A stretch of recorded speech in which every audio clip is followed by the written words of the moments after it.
So Wendy's, where y'all from?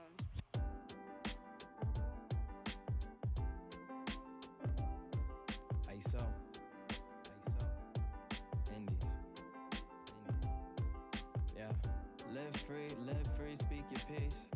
Stay humble in these streets, yeah. In these streets. Let's go. Playground parks with the trees and the cars. Brownstone buildings with the kids on the porch. Murals on the walls for the ones that we lost. Bodegas on the corner, let me see what's in store. Subway stations with the maps and the cars. Summer cookouts, uncle got the sandals on. Statue of Liberty, we holding up the torch. If they ask where I'm from, tell them this is New York. We from the home of the biggie, people blowing they ciggies. And these girls going wild cause they flashing they titties, it's litty. Watch your steps cause these blocks be shitty. We grew up on that bad boy in 96 with Diddy. Take a walk, come with me, let me show you what really go down. Fiends on the corner, every hood got a deli or crowns. Cops pull us over, it don't matter if you black or you brown. City never sleeps, this the place that where hip hop was found. Playground parks with the trees and the cars. Brownstone buildings with the kids on the porch. Murals on the walls for the ones that we lost. Bodegas on the corner, let me see what's in store. Subway stations with the maps and the cars. Summer cookouts, uncle got the sandals on. Statue of Liberty, we holding up the torch. If they ask where I'm from, tell them this is New York. I look around as I'm viewing the city. Skyscrapers and bridges, bright lights, fast life, Manhattan living. Cross over downtown, welcome to the concrete. The Nets to Barclays, the Mets to Yankees. Ubers and yellow taxis. And while I'm fitted with some butters, we her savvy. When tight jeans was baggy. From JFK to LaGuardia, city that never sleeps, insomnia. Home of Junior Mafia, word. Playground parks with the trees and the cars. Brownstone buildings with the kids on the porch. Murals on the walls for the ones that we lost. Bodegas on the corner, let me see what's in store. Subway stations with the maps and the cars. Summer cookouts, uncle got the sandals on. Statue of Liberty, we holding up the torch. If they ask where I'm from, tell them this is New York. Brooklyn, BK all day, BK all day. We go hard, yeah, like so. Brooklyn, BK all day, we go hard. Yeah. Let peace stress free and let it be. God got a bigger plan for you and me. Let peace stress free and let it be. God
At least I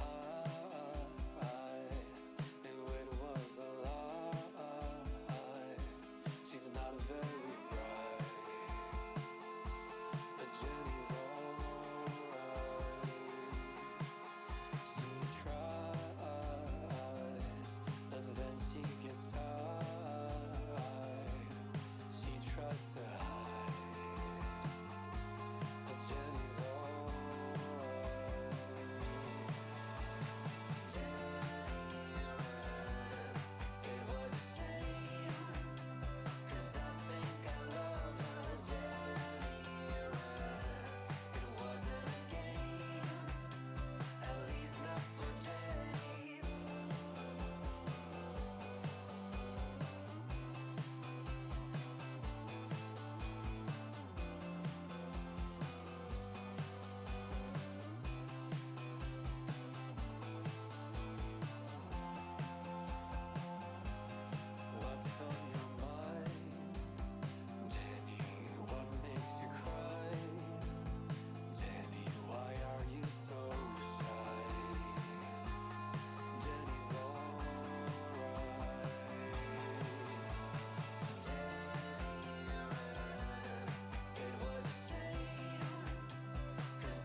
It is Sam Goodman, the hot nerd, coming to you from the sunny and the beautiful downtown Phoenix, Arizona. How are you doing today? I'm doing pretty good. I'm hanging out and I'm having all kinds of fun. We're going to do this whole live stream thing, which is pretty cool. This is pretty new, right? Check this out. What's this? I'm kind of being a nerd for just a second. Hold on, wait for it. Wait for it. I can move around. I can look at you over here and I can say hi. I forget to look at the camera, so that's kind of a weird part. I'll kind of continue to look away. And I'll do all this kind of funny, weird stuff where I forget to look at the camera, forget what's on the screen, all that kind of stuff. So you can call me out on that. You can send me a text message. You can give me a call. You can do all that kinds of fun stuff. But again, this is brand new, so we're going to start live streaming. If you listened to the Rated R Safety Show, I think it was today's episode, Dr. J alluded to some of that, and the rumors are true, so live streams are totally going to be a thing from now on, so that's kind of cool, right? You get to hear more of this stuff, but the fun part, for me at least, is that we're going to get to start interacting a lot more, and in a more live format, which is pretty super cool. So let's talk a little bit about that. To begin, and if you see me kind of do this, it's because I'm getting text messages from you all. That's kind of neat, huh? So what we're going to do is we're going to do this. We're going to start getting some text messages, some calls, all that kinds of stuff. We're not going to really go into this thing with a topic or a subject or really anything like that. And yeah, that's where we'll go. So to start off, let me talk about, or at least a little bit about what the schedule is going to look like for this thing. So I've got tons and tons and tons of content and scrolled away, and I'm kind of a pack rat with all kinds of stuff, but especially content. I kind of scroll it away and probably should put out more than what I do, and that's kind of the plan with this. I want to push out more content, and especially content that involves you. So that'll be a blast. On a weekly basis, every Wednesday, and today, right? Wednesday at 5, my time, Phoenix time, which is currently Mountain Standard Time. We don't do the whole daylight saving thing, so that changes a little bit. From 5 till, whenever I feel like, we'll do this thing. On Fridays, I'm going to have more of a late night type of show, so we'll do that, and we'll start at 8, and we'll run till just about whenever. So that's what we're looking at.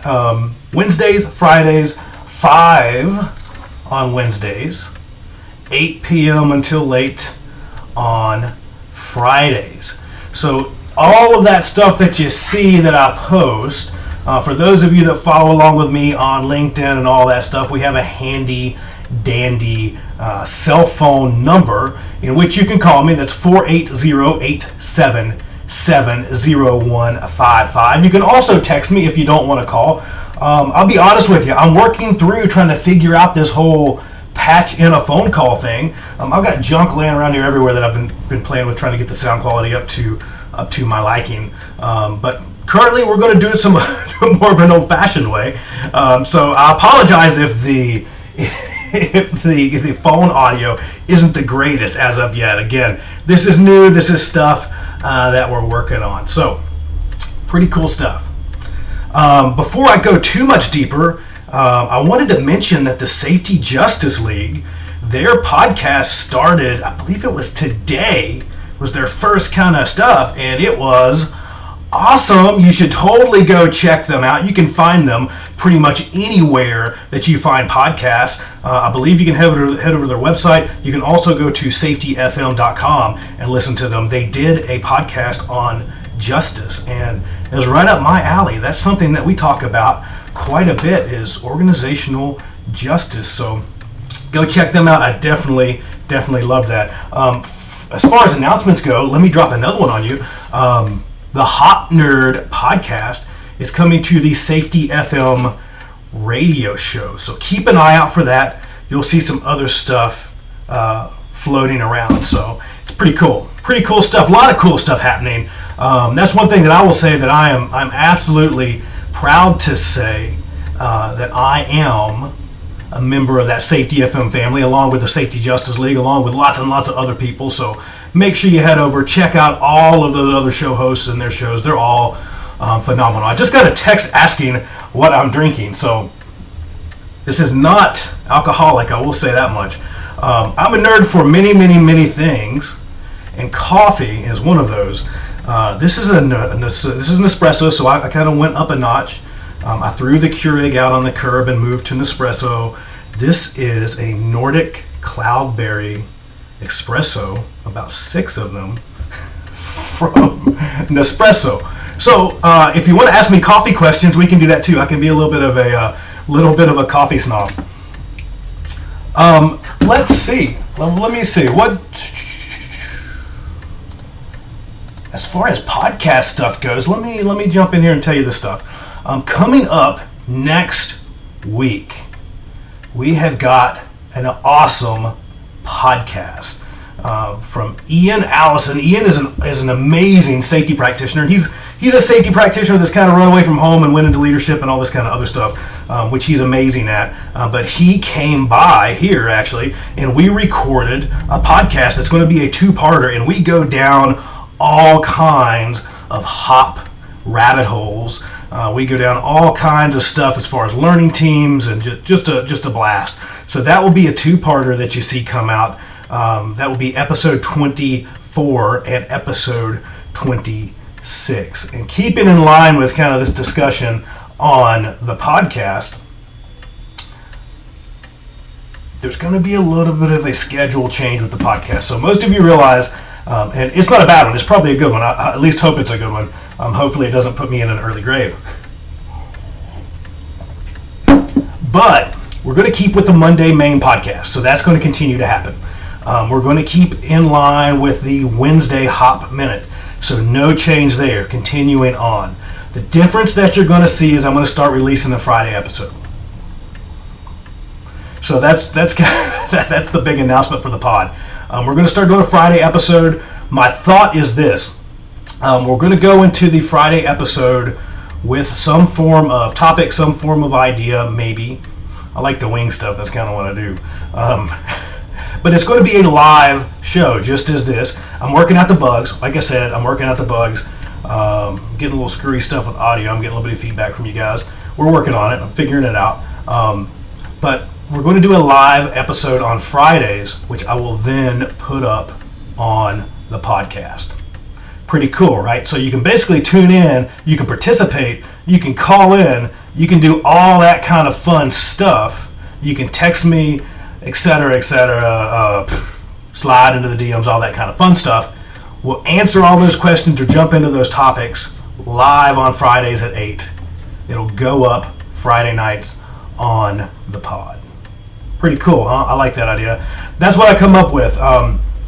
Again, I've got lots of other stuff, and for weeks, for whatever reason that I am gone and traveling and doing all that kind of stuff, I will leave you with another Friday episode from the backlog that will drop in there. That will be just as much fun for you, other than the fact that we won't get to have this really amazing conversation. Oh, before we go too much farther, I wanted to look at some of this stuff that's going on, man. Holy crap, right? At this coronavirus stuff. I was looking at a really interesting article today. Purell, up to $400, and U.S. lawmakers urging Amazon to tamp down price gouging. It's crazy, right? It's crazy. I won't get into too much of the politics around the government involved in business and all that kind of fun stuff. I don't want to open that can of worms. That's not my place here. But what do you think? What should we do in those situations? I know we're looking at quite an issue here. Is it? Let me know. Send me a text. Send me an email. Give me a call. Whatever. I'd like to know your take on it. I'll give you a little bit of mine. I don't think it's going to be much, and I don't. hopefully those words don't come back to haunt me. But I just kind of remember back to all these other things when we start talking bird flu, swine flu, insert whatever name flu here, and they all just seem to peter out and not be much of anything.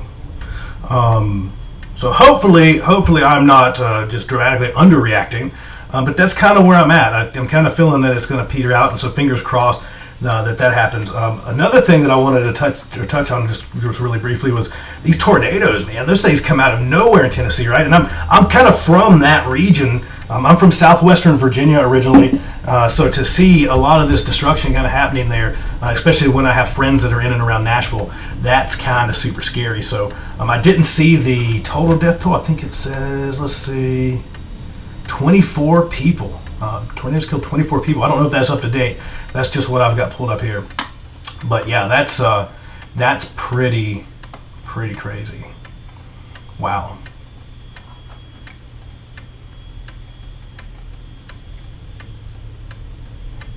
So, what have we covered so far? So the podcast is changing. There's awesome stuff happening with all my safety friends out there. They're all doing some cool stuff too. Just want you to follow along. That was the main purpose of this kind of first podcast. I'm not quite hanging up yet, but this was really just to get this thing kicked off, let everybody know what's going on. Let's see, something else I wanted to do was jump in and take a look. Let's look for some comments and all that kind of fun stuff that we're getting. If you're not following along with me on LinkedIn, please go follow me, both my personal page and the Hop Nerd page. I'm trying to pump out lots and lots of good content for you.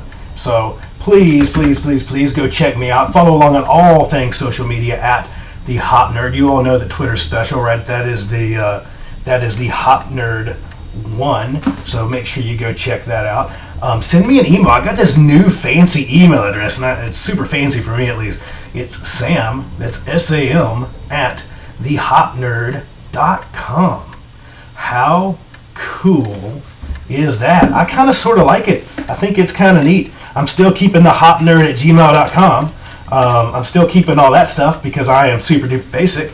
But please make sure you send me an email, get into touch, all that kind of fun stuff. Head over to the website. That's www.thehopnerd.com. It's a good way to see, check out the podcast. It's a good way to find out some of the other stuff that I get into. I try to working on some resources there and some other stuff. I also publish my blog stuff over there as well. So if you don't follow me along on LinkedIn for whatever reason, who doesn't have a LinkedIn these days, right? I actually met somebody the other day that didn't, which is kind of amazing to me. Go check that out. One of the latest things that I really enjoyed writing, this is one that I actually had a blast writing. It was called The 6 Sucks of Working in the Safety Profession, and it's basically all the not so great stuff that they don't tell you before you start. So I really wanted to kind of get into more of a behind the scenes, no BS kind of thing, and really talk about the stuff that I found super annoying about our profession, and the stuff that I found to not be so great just in general, and the stuff that I didn't realize coming from other professions moving in to the safety profession. And I'm not just going to go through that and recap that. There's some videos and stuff out there that I've published on it as well. But I'd like to hear from you. I'd love to hear from you. What really blew your mind when you got into the safety profession? What caught you off guard? What was something that you just did not realize that's how it was? I think for me, one of the biggest ones that threw me for a loop was reporting, like the reporting structure. I've been really fortunate later in life to find structures that were not what I was used to. But when I remember it very clearly when I got my first safety job. I reported to practically everybody. Like I was the only person that didn't have like a direct manager. It felt like I reported basically to HR and a safety manager and an ops manager and a janitor, I think. Like I reported to basically everybody, and if you challenge that structure at all whatsoever, you ended up being told that you didn't care, right? That you were a terrible safety professional because you were supposed to be happy with reporting to everyone. So that's one that really threw me for a loop, was exactly that. That's something that I wish I knew. I wish I'd had the opportunity to prepare myself for before I went into the profession. If you haven't checked that thing out, go check it out. Go to thehopnerd.com. You can see it on LinkedIn. I want to add to it, but I'm wanting to add to it more from a storytelling type of thing. So if you have some stories that you would want to share, or that you'd like me to share, let me know. That's one thing that I found to be extremely cool, is that once I published this article, and it was not like a sit-down, real thought-out strategic thing, I was just kind of venting one day and wanted to write it. It was more for me, I think, than it was for you. People started sending me all of these stories. Back when I was at blah, blah, blah company, I'll strike that out, I had like 14 managers, and then I got fired because of this and something stupid. And it's just amazing to hear some of the stories. I thought mine were bad. I think you get a couple safety professionals together, and we all have some pretty interesting stories to tell when it comes to things from a profession. The one story that I remember is that around anyone can do safety kind of mindset. That's one piece that I included, and I jokingly put this line in here that said, heck, anybody can do safety. I just called my cousin. They'll be here tomorrow. They start tomorrow. And somebody had sent me a note telling me that they had actually been replaced by a manager's cousin that would come in to do safety because anyone could do it. So, again, just super interesting. Had a blast writing that thing. I'm having a blast talking to you all. Head over, check that out. Again, follow along on all things social media. I'm really trying to pump out a lot of quality content to you, especially on LinkedIn. I'm just going to be completely honest with you. I don't piddle around with Facebook very much. I just don't. I don't really play on Instagram that much. I just don't. I tend to enjoy the conversations that are generated on LinkedIn much more than what I tend to find elsewhere. So I'm kind of selfish. I kind of like to like the conversations from my end of things. I like to learn stuff from you guys, so that's kind of cool. And I tend to do that more on LinkedIn. So make sure you go follow along. I try to pump out stuff daily. I'm putting out lots of videos. If you're not following along over on YouTube, that's kind of where I was just going to check right now. My dear friend Pedro here, who hosts the X Factor of Safety podcast, make sure you check him out. He had left me a quick comment on there. If you're not following along on YouTube, please make sure that you do. I'm pumping out lots of videos, so other than the podcast, other than the new live streams that are going to start happening, other than the content that I'm pumping out on other platforms, I want to continue to pump out the videos. So for those of you that are not aware of kind of my grand scheming plan behind those, I put out 2 videos a week, and then I usually put out either a video or a live stream weekend update, just bringing you up to speed on stuff that's going on in the life and the world of the hot nerd, coming to you from wherever I'm at that week. So please make sure you follow along. I'm pumping those things out, trying to share as much quality stuff with you as I can.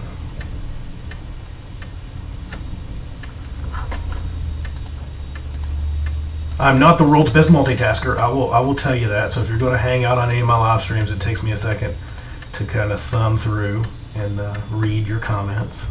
So I see many of my Facebook buddies have joined in, so that's cool. Hello, all my Facebook friends. Several of our YouTube buddies are watching. So I was new to this when I first started. I didn't realize that you had to kind of be like a big deal to live stream on LinkedIn. I didn't know that, so I was all kind of like weirded out and shocked when I had to go through and realize that you just can't live stream on LinkedIn. But nevertheless, here we are. We're doing live on Facebook, YouTube, all that stuff. And that's the plan. So just FYI for those of you, as we continue to move forward with this, I'm going to try to stream to several different platforms at once. I'm going to try to stream over to YouTube. I'm going to try to stream over to Facebook. I'm also going to continue to try to stream anywhere that I can. So that'll be kind of cool.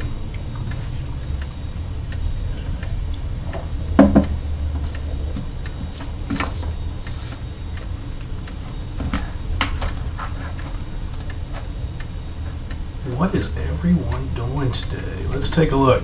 I'm really interested. This is a piece that I'm super interested in constantly, is what's everyone out there reading? So I will share with you some of what I'm currently reading. I'm reading some of the Jocko books right now because I just think that they're cool.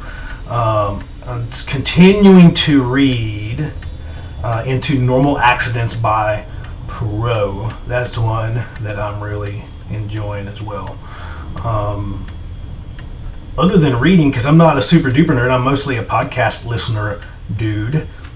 I just don't have time to really read in the car. That doesn't work very well. What are you listening to as far as podcasts? That's something I'm always interested in. I always love to hear what people like, what people listen to. I will give you one of my guilty pleasures right now as far as YouTube goes, and I shared this in a video. If you haven't checked out the videos, please go check those out. One of my favorite YouTube shows is Ask a Mortician. It's super morbid and kind of macabre, and it's just great. It's a wonderful show. If you have not checked out Ask a Mortician, you should totally do that. It's pretty cool. It's over on YouTube. It's a blast. It's a good time. It's all kinds of fun stuff. So make sure you check that stuff out.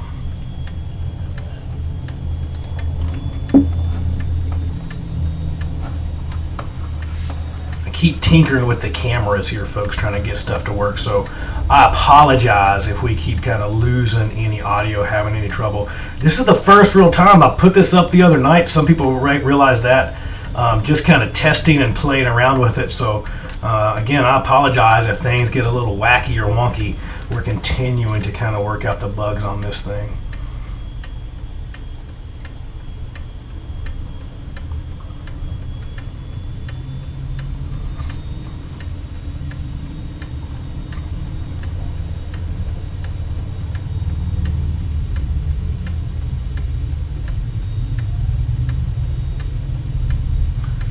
Cool question. So I actually got a question over to Sam at thehopnerd.com. So send me email. It seems to be, I think we're nerds. We don't like texts. We don't like calls. We just seem to email each other. That's kind of weird, but we're kind of starchy and boxy like that, huh? But the question had to do with in and around more of like just culture. And it was basically, when is enough? Like when do you have that situation where you just kind of draw the line and you say, nope, that's bad enough, and that employee is just going to be, I won't use the exact terms, crapped canned? Is that the right change? When is that person booted out the door? And what I like to share with people is this. I think it's really important to really talk about context. I think context matters a lot. Okay, here comes a rant. Okay, so if you're not familiar with my rants, and I don't want to give too much of this away because I have a rant that I already recorded on this, so it's interesting that this kind of came in. But usually the way that we do this is we go down this path of golden rules, and we say that these rules are so super special that if you violate any of these rules, and we care so much about you that we will basically publicly behead you. We care that much about you that we will put you out on your butt, and then some old school old-timer safety person will say something like, if you don't like it, we'll make you available to the industry. or somebody will say something like this, I would rather see you in the unemployment line than in the morgue, and say something else stupid like that. The problem that I have with golden rules is that they have zero context. That's the first thing. So here, let me kind of unpack this a little bit. And I will promise you it'll circle back to the main question. But we take these 5 or 6 or 10 really important things, and they're usually the things that we know for a fact kill people, and they kill people pretty regularly. And then we tell you that if you tell us anything bad about them, we'll make sure you're fired. I'm sorry, that's stupid. That's the only thing that I can say about it, is it's stupid. You're creating a culture of fear and silence around the 5 or 6 or 10 things that we know kill people. That seems like a really, really dumb thing to do to me. It just seems like I would rather know of the struggles around confined spaces, around energized electrical stuff, around lockout, tagout, clearance and tagging, whatever. It seems like I would rather know and have full line of sight to that stuff than build fear and silence around those things. So with that question, most of the time, that's how we try to draw that line, is we usually say, well, these are golden and special, and if you have anything wrong that happens there, That's it. That's where we draw the line. Or we go down another stupid path, and it is stupid, where we have a chart, right? And it's like, this is at-risk behavior, and this is a violation, and this is sort of at-risk behavior, and this is normal error, and this is this, and then we try to couple that with different levels of punishment, which again, seems kind of dumb. Who gets to draw those lines? Who gets to define what those things are? Who gets to insert context? And usually the answer is nobody knows, right? So that's one of the bigger problems with that method. I think however you do it, you have to get down into the context that surrounded whatever the situation the employee was in. I think it's that simple. I think a lot of times organizations try to overcomplicate it. I think you push it down to the lowest level leader that you can and let them come up with that decision based off of their understanding of the situation. They know things in a little bit more detail, and they can kind of contextualize those situations a little bit better. A lot of times what you see happen is you see this kind of managerial override where a frontline leader will say, I know, this has happened, this is what it is, this is how I'm going to deal with it. And a higher level leader will say, absolutely not, from my perspective, dangerous words, from my perspective, this is very black or white, and you choose route A. And we're going to take route A, which is employee is out the door, or whatever that might be. So as far as a magic line, I don't think that exists. I think we have to be mature enough to admit that does not exist. I think we have to approach it from that understanding that there's not anything out there that's really right or wrong until you add context to it, right? The difference between self-defense and homicide or murder, I guess they're both homicide, but the difference between self-defense and capital murder is context, right? That's the whole point, is context. That's the complete difference.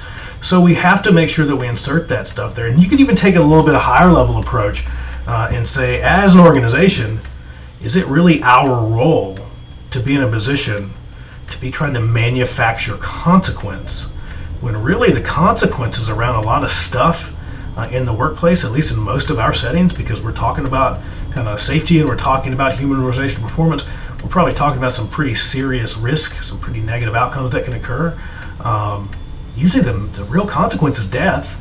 The consequence of firing someone is nowhere near the consequence of death. I think death is a pretty good deterrent, so do we really need to be in the business of manufacturing consequences?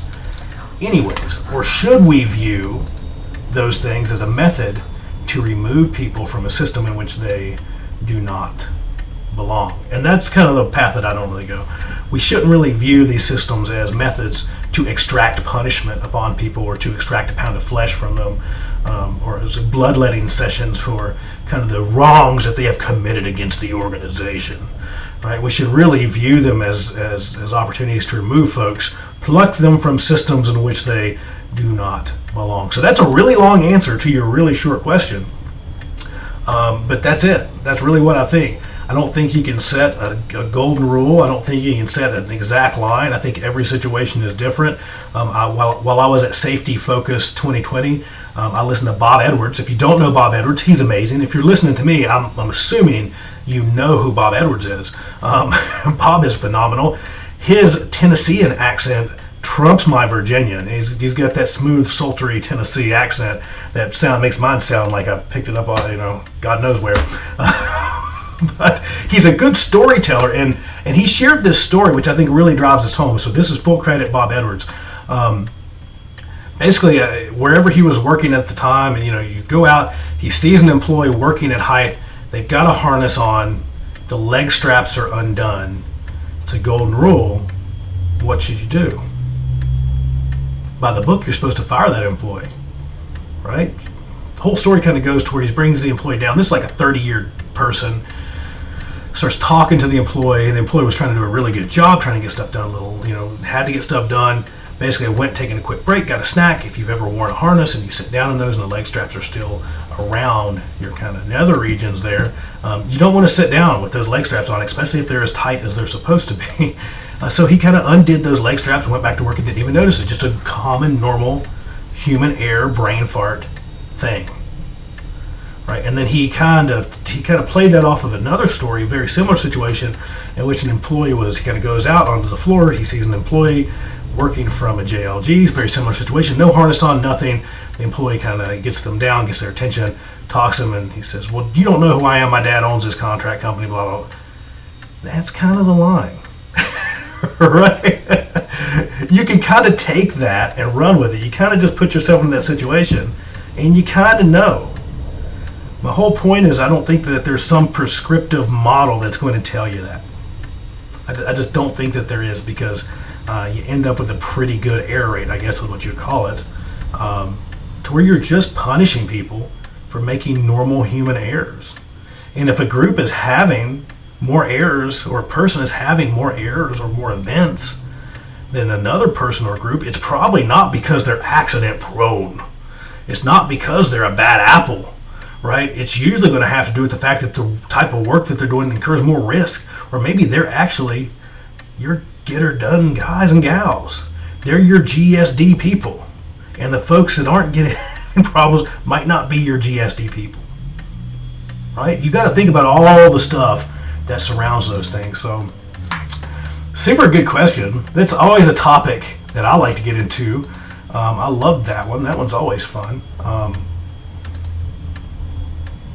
Anything that has to do with organizational justice, I like to jump in and talk about.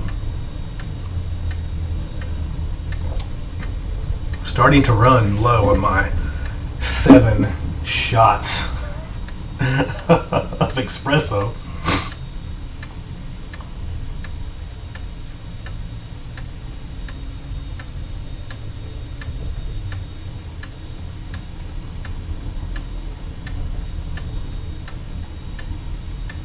Cool. So what do you do with a reluctant leader? In and around the implementation of human and organizational performance. Kind of browsing through these. This one was about this long, so I'm not gonna jump into all that. But how do you bring on a leader that's not quite on board? Well, I will share with you some wisdom that was shared with me. You've got to first determine how critical this leader is to the cause. It really is. That's really a good first step. Are there someone that can actively stop you from pursuing this in your organization, and they have to be brought on board? Or is this someone that can wait? Or is this someone that can maybe wait for a long time? As we've started to roll these things out, I much prefer to see people come on board, but dinosaurs will be dinosaurs, and dinosaurs are really good at doing one thing, and that's going extinct. And they will. They'll push themselves that direction as you start to grow this stuff and your organization starts to evolve. To get somebody on board, I don't think you don't have to go sit them down and counsel them and do this really big, long type of thing. I can think back to kind of some of my first experiences with this, working in a utility, working for large contractors, trying to get stuff to change. And I would start the conversation, and then I think you keep that conversation going. And then every time I had the opportunity to speak in a group or speak to this person, I would talk about the subject that I'm trying to work on. And in this case, we're talking about human and organizational performance. I would continue to have that conversation every chance I would get. When that person was not looking, I might go by and I might drop a book on their desk. When they're not looking, I might send them some information on it, or print an article and lay it in their chair, or just little stuff like that. To me, it's really not that crazy. I think you just have to keep the information front and center, and the majority of the time, people will come on board. People of sound mind and heart will usually come on board. It's not that complicated. I really don't think it's that complicated. What I found is if you give people the right information and you continue to have the conversation, people will usually find their way to the same kind of place as you are. Everyone falls somewhere on that adoption curve, right? You're innovators and you're early majority and you're kind of late majority and early adopters, however it says. My favorite one I like to use is just laggards, right? Their last ones are laggards. But you really capture that late majority, or once you get up to the point of starting to work on the late majority, you've got a good 3/4 of the organization at that point by the time you're done. again, you're going to have some strategic folks that fall into that, and you're going to have some strategic folks that fall into the laggard category that you're going to have to really, really work on. But it's just work. You just stay persistent, stay patient. They have a hang up for some reason, and I think that's, for me, was always an important thing, was to find out their why. Because a lot of this stuff makes so much sense to us. We've been in it. We've been digesting it for a very long time. Other folks, maybe sort of not so much. So you need to understand that they're going through a journey with this stuff. As they're going through this journey, try to support them. You don't have to push them extremely hard in any given direction, I don't believe. I think you give people the right information, and they're going to come to the same conclusion, which human and organizational performance is about people, about caring for people, about asking people what they need, and really just exactly that, they're going to find their way to the light, for lack of a better way to put it. So, yeah, excellent question. I like that one. That's always a question that comes up a lot, is how do we deal with the leaders that are not quite on board?